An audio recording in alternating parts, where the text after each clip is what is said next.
It's now my turn.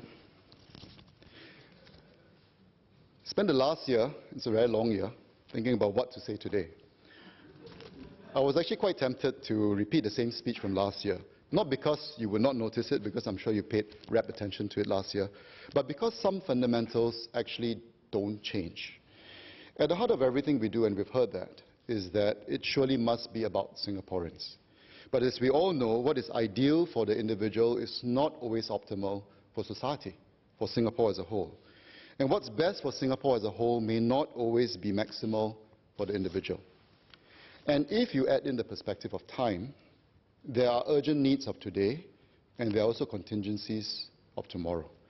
There are our pressing wants and desires that are here and now, but there are also those of our children and our children's children in the many, many years to come.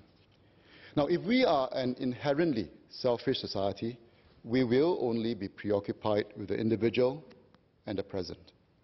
But is this who we are and what we aspire to be? When we look around the world, some systems are running from pillar to post, from one election cycle to another, because the preoccupation is the present, just to get elected. Some systems operate in ways not because the work they do makes sense, but how it makes dollars and cents for them. Let me illustrate. Long-term investments in public infrastructure are not always made because you do not reap the political dividends of these efforts. It takes a long gestation time. By the time the projects are ready, someone else will be benefiting from your generosity. The monies are better spent on initiatives where people respond to in the way they vote today. In countries where the systems are corrupt, you will actually initiate these projects, in fact many projects, because that's where you cream off the kickbacks. And you will make what you can, because sometimes you don't know how long you're going to be there.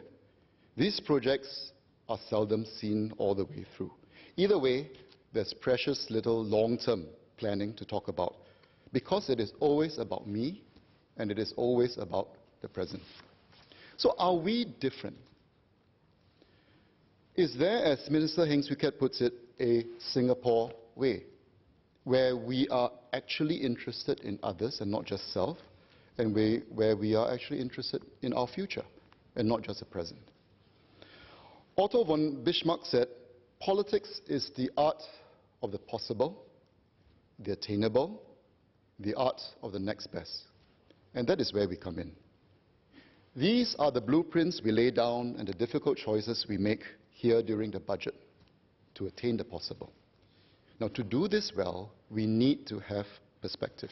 We need to have a sense of history, a sense of time and space, where we came from, why and how our story and our policies evolved. We need to know the context and how it and the world is changing. Our citizens, too, need that perspective. As we debate this budget and all its details, we need to remember that this budget is built upon what has been said by many of you in the years past, and also based on inputs surfaced by our fellow Singaporeans in many, many different forums. Budgets are built upon budgets of years gone by. There is always a context, and there is always a system in place. When we consider, for example, the Merdeka generation package during this COS, some have asked for more universal and permanent schemes. Actually, a simple search online will yield you an existing menu of universal benefits and schemes.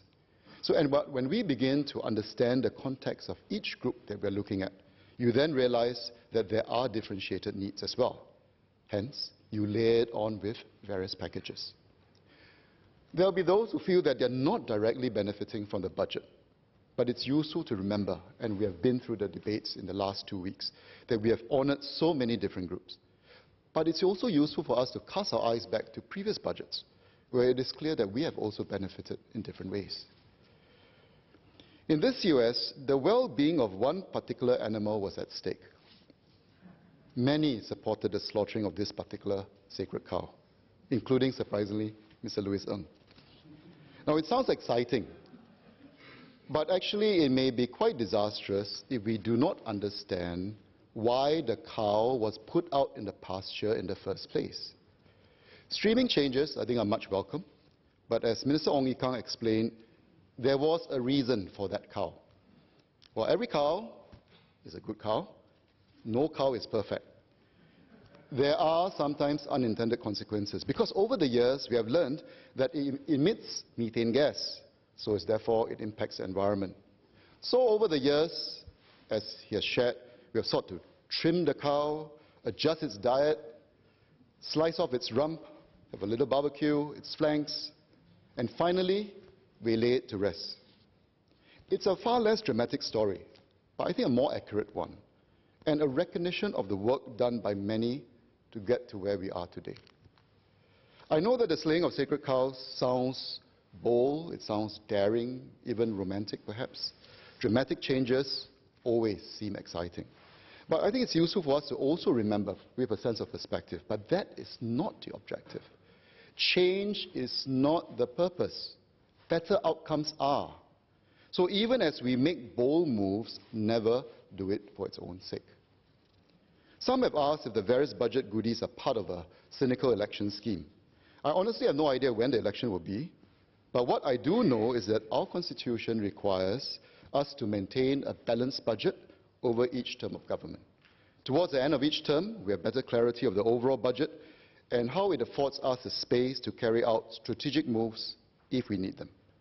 So having a perspective of how the system works may help us understand why some of these major initiatives can be launched at this stage.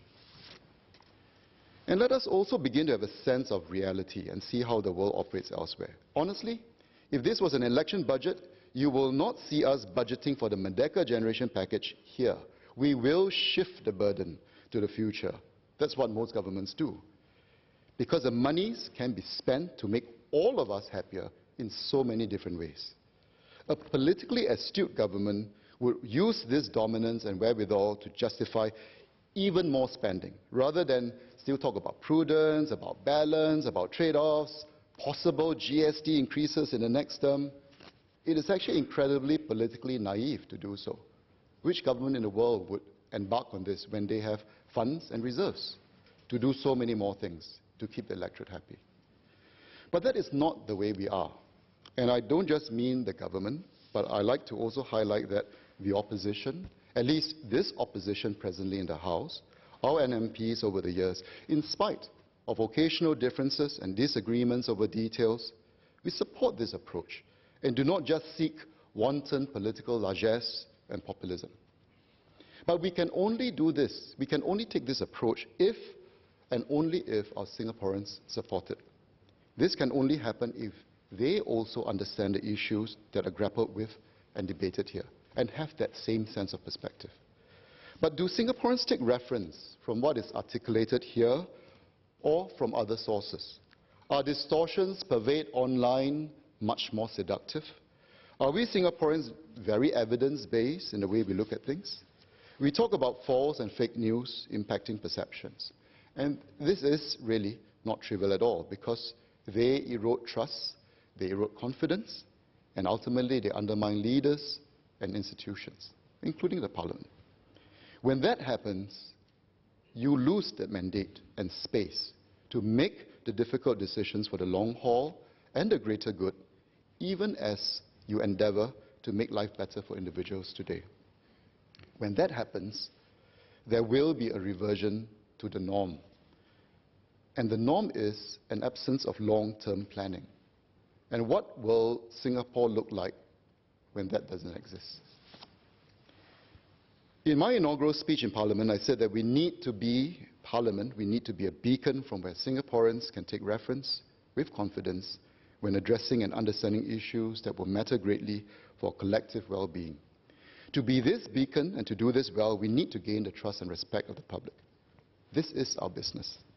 In the past 2 weeks, if we actually listen to the points made by the ruling party, the opposition, the NMPs, the front bench, you'll find that different perspectives are shared and articulated. We have an opposition that does not shy away from making sharp challenges, notwithstanding the fact that there's no tussle over balloons this year, whether trial balloons or otherwise.